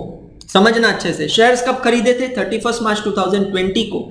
जिस दिन खरीदे थे तब इंटेंशन था शॉर्ट टर्म। शॉर्ट टर्म मतलब लेस देन 1 ईयर, है ना? लेकिन अब 1 साल से ज्यादा हो गया है। 31 मार्च 2021 तक ये शेयर्स मेरे पास है, 1 साल से ज्यादा हो गया है। तो अब ये करंट इन्वेस्टमेंट नहीं रही, ये क्या बन गई? Long term investment. तो अब मुझे करना क्या पड़ेगा? AS 13 के हिसाब से जब ये पहले क्लासिफाई था करंट इन्वेस्टमेंट, तो मैंने इसका वैल्यूएशन किया था eight lower of cost price और मार्केट प्राइस। लेकिन अब क्योंकि ये लॉन्ग टर्म इन्वेस्टमेंट बन रहा है तो मुझे इस इन्वेस्टमेंट को रिक्लासिफाई करना होगा from current investment to long term investment. And vice versa can also happen. मैंने जब शेयर खरीदा था तो मैंने लॉन्ग टर्म के लिए खरीदा था, फिर जब मुझे दिखा कि स्टॉक मार्केट गिर रहा है तो मैंने शेयर को डिसाइड किया कि मैं बेच दूंगा, जल्दी बेच दूंगा। तो मुझे फिर से उसे रिक्लासिफाई करना होगा from long term, that is long term investment to current investment. तो वो कैसे किया जाता है, तो चेक कीजिए AS 13 क्या कहता है, when current investments are classified to long term investments we transfer at lower of which to cost, lower of cost और फेयर वैल्यू। करंट अगर लॉन्ग टर्म बनता है तो हम दो कॉस्ट को, दो अमाउंट्स को देखते हैं। कौन सी दो अमाउंट्स को देखते हैं, we compare cost price with fair value. So cost price और फेयर वैल्यू में से जो कम होता है उस प्राइस पे हम उसको कंसिडर करते हैं, करेक्ट।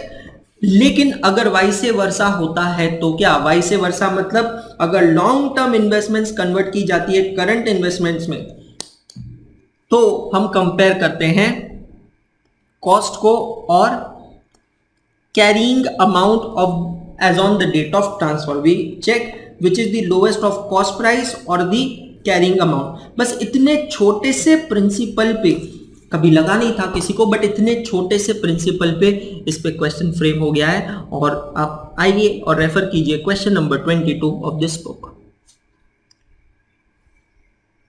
मई 2019 ICI एग्जामिनेशन का ये क्वेश्चन है।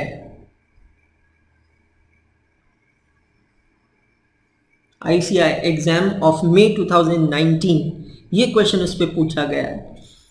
On 15th June 2018, Y Limited wants to reclassify its investments in accordance with AS 13. Decide the state and state the amount of transfer based on following. ठीक है, so ये चीज हमें देखना है। A portion of long-term investments purchased on 1st March 2017 are to be reclassified as current investment. अब वापस जो हमने वहां स्टैंडर्ड में पढ़ा उसको मैं समराइज कर रहा हूं। आपको फर्स्ट नंबर ट्रांजैक्शन में किसको किससे कंपेयर कन्वर्ट करना है। In first transaction long term investments are to be converted to which investment, current investments. So when we convert long term investments to current investments we compare two price. Which two price we compare? One, the cost price of investments, and second, we compare the carrying amount.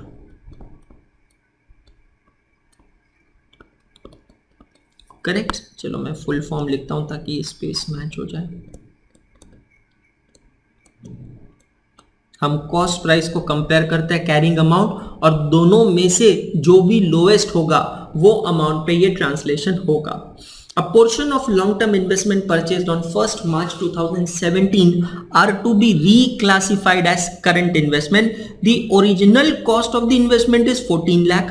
जब खरीदा था तब original cost था 14 lakh, but had been written down by 2 lakh. लेकिन subsequently उसको 2 लाख से right down किया गया। क्यों राइट डाउन किया गया, रीजन देखिए वहां पे दिया है, other than temporary decline in value. अब समझना, लीगल वर्ड है, कुछ नहीं है, आपके साथ खिलवाड़ किया गया। अदर देन टेम्परेरी का मतलब होता है परमानेंट, तो परमानेंट डिक्लाइन हुआ है। तो 14 लाख में खरीदा था, 2 लाख रुपीज राइट डाउन किया, मतलब उसकी कैरिंग अमाउंट कितनी हो गई, 12 lakh, and the market value of these investment is 11 lakh. ICI module में अगर आप देखेंगे ICI सजेस्टेड में इस आंसर को किस तरीके से प्रेजेंट किया गया है, तो बहुत ही सिस्टमैटिकली यहाँ पे उसको प्रेजेंट किया गया है। सबसे पहले, और आपको भी ये ध्यान रखना है, ये अकाउंटिंग स्टैंडर्ड बेस्ड जो क्वेश्चंस होते हैं इसमें कैलकुलेशंस तो मैटर करते हैं but presentation also matters. Check how institute has answered. First paragraph, they have given the provision of the law that as per AS 13 accounting for investments, when long term investments are reclassified as current investment, transfers are made at lower of cost and carrying amount at the date of transfer. Where investments are reclassified from current to long term, transfer are made at lower of cost and fair value as on the date of transfer. Accordingly, the reclassification will be done on the following basis. In this case, carrying amount of the investment as on the date of transfer is less than the cost. Okay, so कितना है carrying amount? Carrying amount का मतलब होता है book value। 14 lakh rupees cost price थी और 2 lakh rupees right down किया है, तो इसका कैरिंग अमाउंट होगा 12 lakh. 14 lakh minus 2 lakh is equal to 12 lakh, जबकि कॉस्ट प्राइस कितनी है 14 लाख से, करेक्ट। अब यहां पे आपको एक और प्राइस दिया, market value of these investment is ₹11 lakh, लेकिन मार्केट वैल्यू से कुछ लेना देना नहीं है, क्योंकि जब लॉन्ग टर्म करंट में क्लासिफाई होता है, तो सिर्फ ये बेसिक चीज ध्यान रखना, अच्छे से समझिएगा। जब लॉन्ग टर्म करंट में क्लासिफाई होता है, हम कौन सी दो प्राइसेस कंपेयर करते हैं, कॉस्ट प्राइस और कैरिंग अमाउंट, और दोनों में से कम क्या है, कैरिंग अमाउंट। सो ये जो इन्वेस्टमेंट्स है इसकी वैल्यूएशन किस पे होगा, 12 लाख पे होगा। Let's read the answers. In the case carrying amount of investment as on the date of transfer is less than the cost, hence this reclassified current investment should be carried at 12 lakh in the books. Correct. 2-3 adjustment समझिए, सब कुछ clear हो जाएगा आपको। और अगला same question है जो आपके लिए ही है। Another portion of long term investments purchased on 15th January 2017 are to be classified as current investment. Again, in transaction number 2, what we are doing? We are converting long-term investments to current investments. फिर से कौन सी दो prices को compare करेंगे हम, cost price और carrying amount. Okay, क्या कहता है ये? The original cost of this investment was 7 lakh, but it has been written down to ₹5 lakh to recognize other than temporary decline. So original cost है यहाँ 7 lakh और इसको right down किया है, written down to ₹5 lakh. It's not by ₹5 lakh. पिछले adjustment में by था, यहां पे वर्ड टू है ना, मतलब it is written down by 2 lakh. तो कैरिंग अमाउंट है ₹5 लाख. मार्केट प्राइस आपको दिया है उसका है 4.5 लाख. तो अगर मैं AS13 का प्रोविजन यहाँ अप्लाई करता हूं तो लॉन्ग टर्म जब करंट में कन्वर्ट होता है तो I take lower of cost price और कैरिंग अमाउंट, और यहाँ पे कैरिंग अमाउंट है 5 lakh. Let us check ICI का क्या कहना है. In this case also carrying amount of investment on the date of transfer is less than the cost, hence it will be reclassified as ₹5 lakh.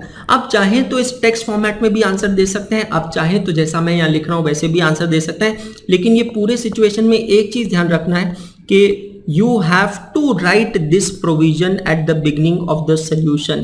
ये provision आपको लिखना बहुत जरूरी है, इसके बिना आपका आंसर अधूरा है. इवन दो फिगर्स में भी right, you may still not get the full marks for your solution. Going to adjustment number 3, क्या कहता है? Portion of current investments purchased on 15th March 2018 for ₹7 lakh to be classified as long term.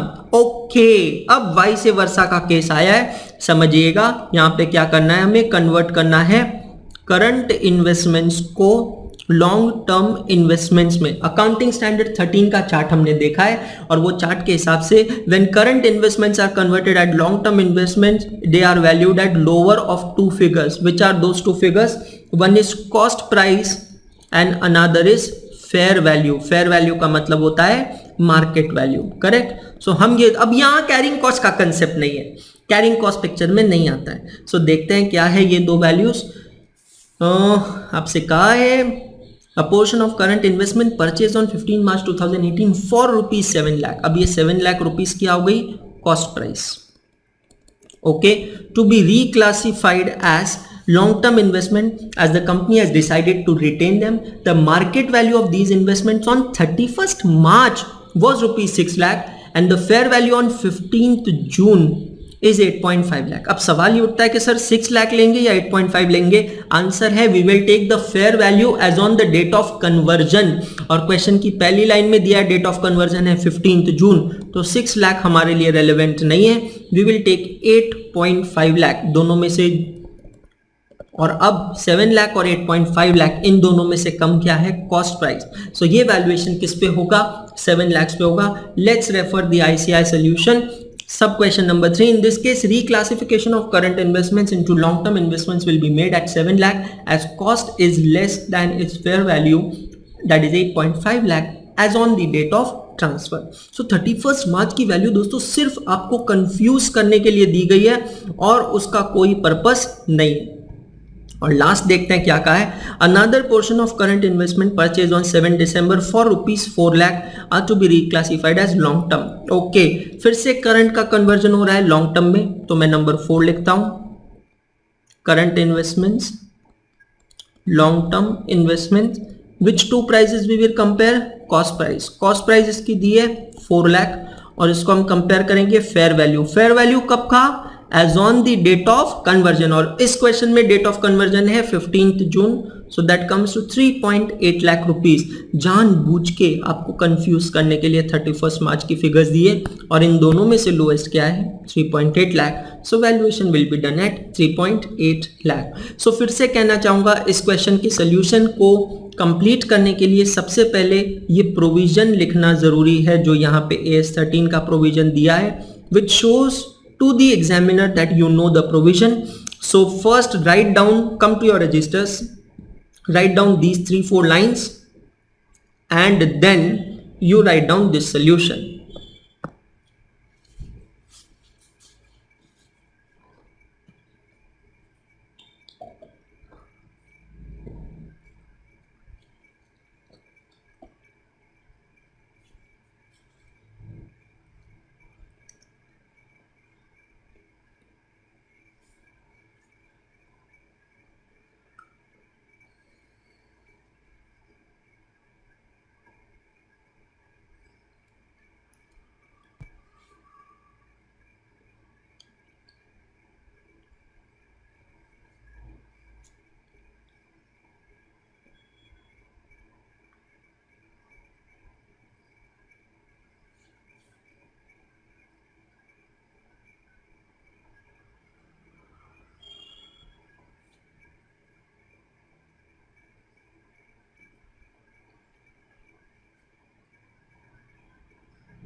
Correct, written these lines and now you write down these 4 points.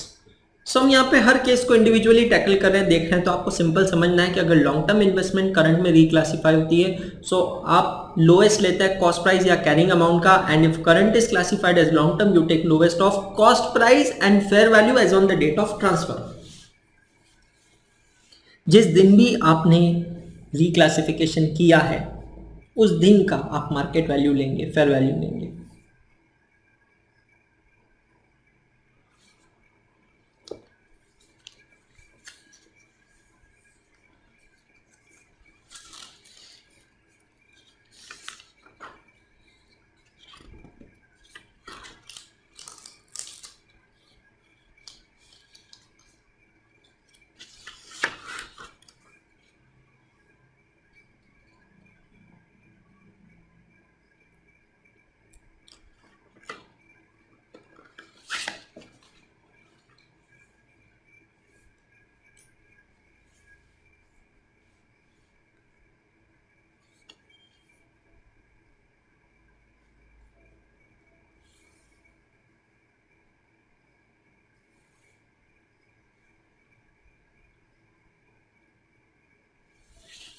Okay, लिखा सभी ने?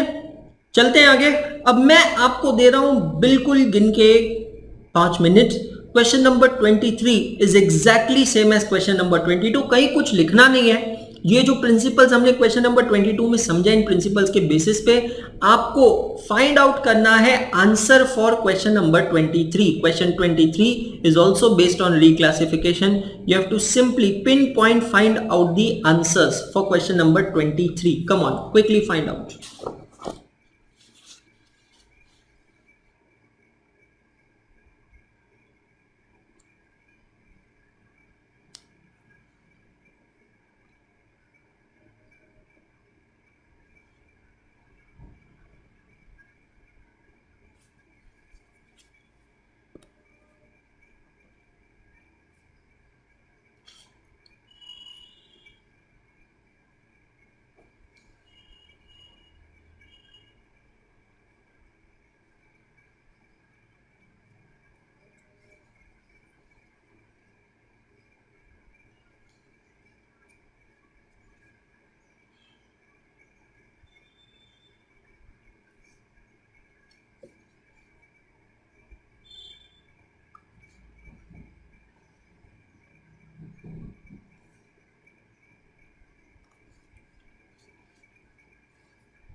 Are you ready with answers? Shall we check the answers?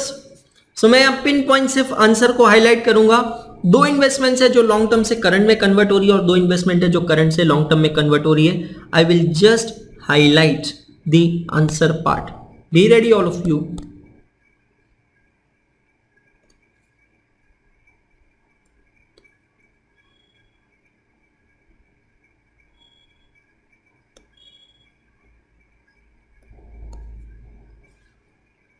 I hope you got the answers correct. Clear. तो यहां पे आप आके clearly लिख सकते हो similar to question 22 and check कीजिए क्या 22 में आपने रजिस्टर का पेज नंबर लिखा है या नहीं जहां पे क्वेश्चन 22 को सॉल्व किया है. It's a very good question. Accounting standard के सारे क्वेश्चंस बहुत अच्छे क्वेश्चंस हैं. वैसे अकाउंटिंग स्टैंडर्ड की मेरी बुक अलग है, लेकिन इस टॉपिक के अंदर जितने भी क्वेश्चंस पॉसिबल है अकाउंटिंग स्टैंडर्ड पे वो मैंने यही कवर किए. If you remember same thing I did even in cash flow statements. So whatever small questions we have solved in cash flow statements they were all accounting standard based questions. But institute do not often ask small questions on cash flow statement because it's a lengthy topic, it's a big topic, but they do generally ask question on AS13 investment account. Question number 24 is a very small question where you need to prepare investment account. सो यहाँ पे investment in equity share है. एक छोटा सा account आपसे बनाने के लिए कहा गया है, तो क्विकली करते हैं. रजिस्टर में आइए और 5-6 लाइंस के लिए इक्विटी शेयर अकाउंट बनाना है. Date, particulars, number of equity share, amount and dividend column. Well dividend column अगर यहाँ नहीं बनाया तो भी चलेगा. Date, particular, number of equity shares and amount column. मैं यहाँ पे टी फॉर्मेट में इसे बना रहा हूँ. आप भी सॉल्व कीजिए, मैं भी सॉल्व करता हूं. इसमें कोई एक्सप्लेनेशन की जरूरत नहीं है. And then we will check the answer.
Okay students, so check your answers. Okay students, so check your answers. छोटा सा एक अकाउंट है, बहुत कुछ ट्रांजैक्शन है, एक परचेज है, एक सेल है, एक बोनस ट्रांजैक्शन है, दैट्स ऑल.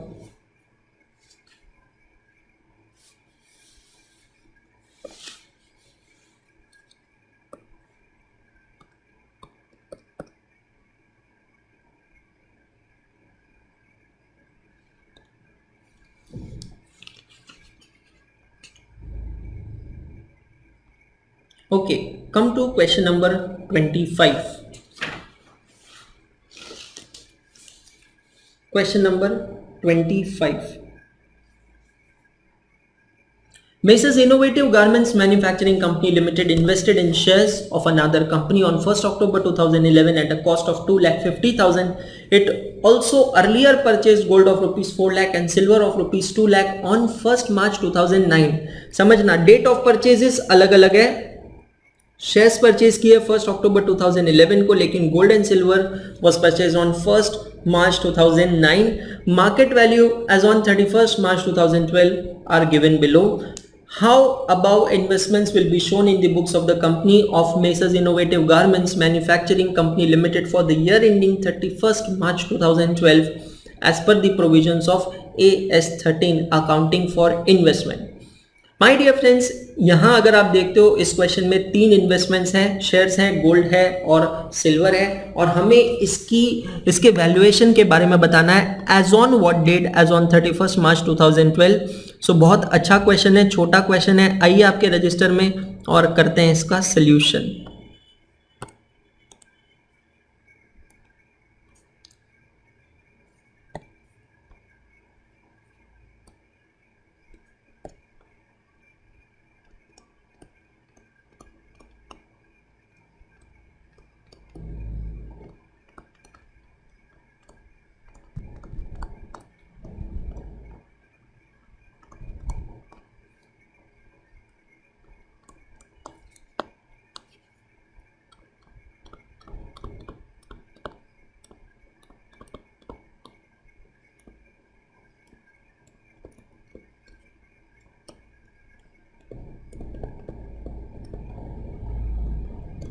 सो 3 टाइप की इन्वेस्टमेंट है हमारे पास. एक है शेयर्स, दूसरा है गोल्ड और तीसरा है सिल्वर. हम सबसे पहले इन तीनों की डेट ऑफ परचेज लिखेंगे, डेट ऑफ इन्वेस्टमेंट लिखेंगे. तो शेयर्स परचेज किए गए थे 1st अक्टूबर 2011 को, whereas the gold was and silver was bought on 1st March 2009. First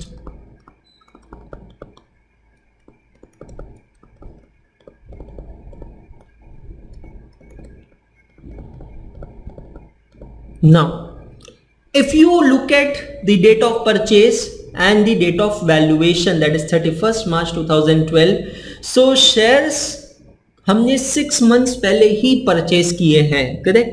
they are bought 6 months back, therefore nothing is given in this question, so it will be assumed that it is held for short term, therefore it will be treated as which investment? Current investment. Whereas the gold and silver, they were bought in long back 2009 and it is 2012 right now, so almost 3 years हो चुके हैं. मतलब ये कौन सी investment होगी? Long term investment होगी. As per AS 13, current investment should be valued at lower of cost price or market price. Look at the cost price of the shares. ये shares जब आपने परचेज किए थे तो कितने में परचेज किए थे? आपको कॉस्ट दिया 2,50,000 and the market price is 2,25,000. इसका मतलब है लोअर क्या है? 2,25,000. So valuation of shares will be done at rupees 2,25,000. Whereas the long term investments are valued at cost price. AS 13 क्या कहता है? यही चीज कहता है कि long term investment is valued at cost price. और इसके कॉस्ट प्राइस देखिए आपको दिए 4 lakh rupees for gold and 2 lakh rupees for silver. So even though दोनों की प्राइस इंक्रीज हुई है, बट हमें कुछ करना नहीं है क्योंकि लॉन्ग टर्म इन्वेस्टमेंट्स है. तो 4 lakh and 2 lakh, and if I want I can take total of them. So ये बहुत छोटे छोटे क्वेश्चंस होते हैं और बहुत ही अच्छे क्वेश्चंस होते हैं accounting standard based.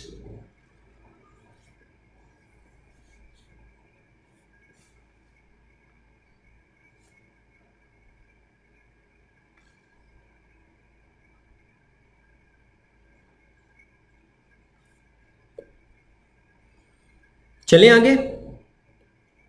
Question number 26, an unquoted long term investment. Now what do you mean by this word unquoted? The word unquoted means unlisted, और अनलिस्टेड का मतलब होता है एक ऐसी कंपनी जिसके शेयर स्टॉक एक्सचेंज पे लिस्ट नहीं होते हैं। Investment is carried in the books at rupees cost at rupees 2 lakh, मतलब 2 लाख रुपीज हमारी क्या है cost price. The published accounts of the unlisted company, मतलब हमने जिस कंपनी में इन्वेस्ट किया ना उस कंपनी की बात हो रही है, उन्होंने अपने अकाउंट्स पब्लिश किया और उस पब्लिश अकाउंट्स के हिसाब से in May 2019, it showed that the company has incurred cash losses with decline in the market share and long-term investments may not fetch more than 20,000.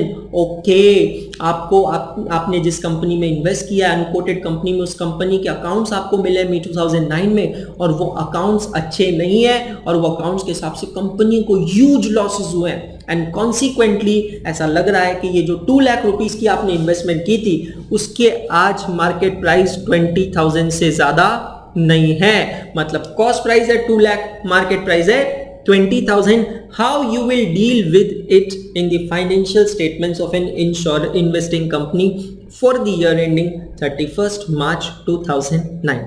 So let's write down answer to question number 26.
So आप यहाँ देख रहे हैं कि first paragraph में हम पूरा provision लिख रहे हैं कि अकाउंटिंग स्टैंडर्ड 13 कहता क्या है, and then will make a paragraph and give the analysis of the case and conclusion.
Basically हम लोग यहाँ बनाएंगे प्रोविजन।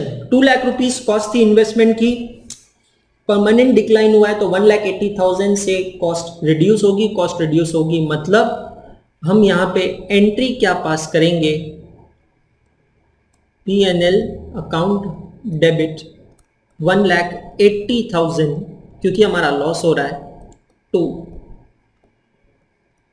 Investment account credit 1,80,000। तो ये एंट्री पास करने के बाद इफेक्ट ये होगा कि वो इन्वेस्टमेंट जिसकी कॉस्ट 2 लाख दिख रही थी अब वो कॉस्ट 1,80,000 से रिड्यूस हो जाएगी, मतलब कैरिंग अमाउंट जो होगी वो होगी 20,000 rupees. So this is how you need to present the answers relating to accounting standards, correct?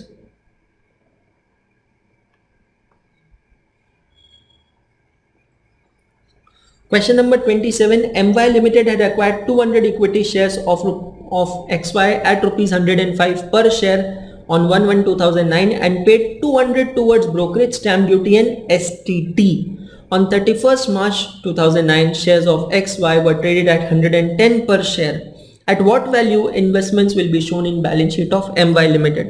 Again बहुत ही छोटा सवाल पूछा है, बहुत ही छोटा क्वेश्चन है। यहाँ पे हमें इसकी कॉस्ट प्राइस निकालनी है और उसको कंपेयर करना है मार्केट वैल्यू से। तो अगर आपको याद हो तो वेरिएबल इनकम सिक्योरिटी में हम जो वर्किंग नोट नंबर 2 बनाते थे वही चीज हमें यहाँ करना है। तो कॉस्ट प्राइस हम कैसे निकालेंगे ये सारे शेयर्स की, 200 shares into 105, 200 shares we purchased at rupees 105 and 200 rupees expenses we incurred on it. So 200 into 105 that becomes 21,000 plus 200 that becomes 21,000 rupees, 21,200 rupees, that is the total cost price। और उसको हम compare करेंगे इसकी total market price से। Market price है 200 equity shares into 110,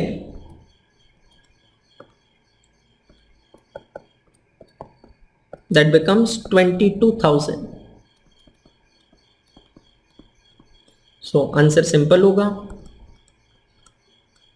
as per AS 13।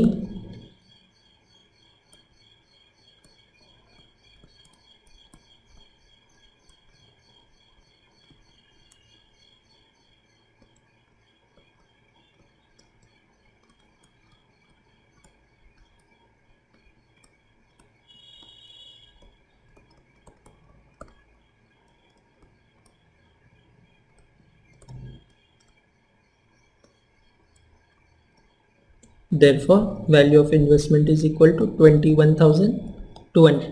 Short and simple.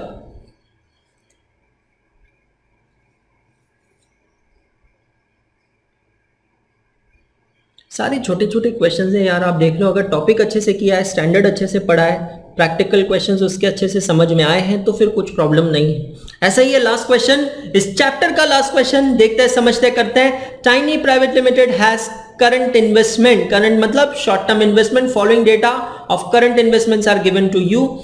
सो आपको कहा है कि करंट इन्वेस्टमेंट जिसकी कॉस्ट है 1,50,000, 15,000 शेयर्स हैं, ये आपने परचेज किए हैं 1 अगस्त 2008 को, ठीक है। Number of shares sold are nil. Market value as on 31 March 2009 इज 1,55,000। आपने शेयर्स बेचे हैं, कब बेचे हैं? 15 फरवरी 2009 को, ओके। और फिर बाद में आपको 31 मार्च 2010 का डेटा दिया है जहां करंट इन्वेस्टमेंट्स की कॉस्ट प्राइस भी दी गई है और नीचे आपको शेयर्स कितने सेल किए गए वो भी दिया गया है। You have to find out closing value of shares as on 31 March 2009 and 31 March 2010। कैसे किया जाए? आपको फाइंड आउट करना है closing value of shares on 31 March 2009 and 31 March 2010। Simple चीज है, आपको इस डेट पे फाइंड आउट करना है कि कॉस्ट प्राइस क्या है, मार्केट प्राइस क्या है, और दोनों में से जो कम होगी वो आपका आंसर होगा। सो मैंने 15,000 शेयर्स परचेज किए हैं 1 अगस्त 2008 को, और उसी फाइनेंशियल ईयर में मैंने 2009 फरवरी 2009 में 3,000 शेयर्स बेच दिए हैं। तो सबसे पहले मैं क्या करता हूं दोस्तों, समझिएगा। यहाँ पे एक T फॉर्मेट का अकाउंट बना लेता हूं। दिस अकाउंट इज फॉर 2008-9, है ना। सबसे पहले मैंने जब शेयर्स परचेज किए थे तो उसकी कॉस्ट यहाँ पे आपको दी है 1,50,000। चलो कोई प्रॉब्लम नहीं। 3,000 शेयर्स मैंने बेच दिए हैं। Number of shares sold is 3,000। अब समझना, आपसे कुछ नहीं कहा है कितने में बेचा है, क्या बेचा है, तो अगर कुछ नहीं कहा है तो हम हमेशा अज्यूम क्या करेंगे, that is sold at cost price. अब ये कॉस्ट कैसे निकाली जाए, तो ये दो फिगर्स को देखिएगा कॉस्ट निकालने के लिए। 15,000 shares are bought at rupees 1,50,000. That means can I say cost price per equity share is rupees 10? Check करो, do you agree with me? 1,50,000 में हमने 15,000 शेयर्स परचेज किए हैं, मतलब एक शेयर कितने में परचेज किया है, 10 रुपीज में। Since selling price is not given, हम अज्यूम करेंगे कि ये 3,000 शेयर्स को हमने कॉस्ट प्राइस पे ही सेल किया है, 10 रुपीज में ही सेल किया है, मतलब यहां से माइनस कितना हो जाएगा, 30,000। तो मेरे ये इन्वेस्टमेंट अकाउंट का बैलेंस बचेगा 1,20,000। मतलब दोस्तों 31 मार्च 2009 को कॉस्ट प्राइस है 1,20,000 और उस दिन की चेक करो मार्केट प्राइस क्या दिया आपको, 1,55,000। So as per AS 13, the current investments are valued at lower of cost price और market price. So इन दोनों में से lower value कौन सी है, cost price. So यहाँ पे 31 मार्च 2009 को इन शेयर्स का वैल्यूएशन होगा 1,20,000 पे। अब मैं आता हूँ अगले फाइनेंशियल ईयर में, that is 2009-10। The closing of 2008-9 will become opening of 2009-10, correct? 15,000 shares थे, 3,000 शेयर्स मैंने बेच दिए, तो अब हमारे पास यहाँ बचे कितने शेयर्स, 12,000 इक्विटी शेयर्स बचे हैं दोस्तों। आपसे क्या कहा है कि 31 जुलाई 2009 को आपने और 2,000 शेयर्स बेच दिए, मतलब फिर से आपको यहाँ पे उसकी सेलिंग प्राइस नहीं दी है, तो अजम्पशन सिंपल होगा कि कॉस्ट प्राइस पे ही आपने उसको सेल किया है। तो 2,000 शेयर्स 10 रुपीज से अगर आपने सेल कर दिया तो सेल प्रोसीज हो गए 20,000। तो आपकी क्लोजिंग वैल्यू कितनी हो गई इन्वेस्टमेंट्स की, कितने इन्वेस्टमेंट्स बचे हैं, कितने शेयर्स बचे हैं आपके पास, 10,000 इक्विटी शेयर्स की क्लोजिंग वैल्यू कॉस्ट प्राइस हो गई है 1 लाख रुपीज।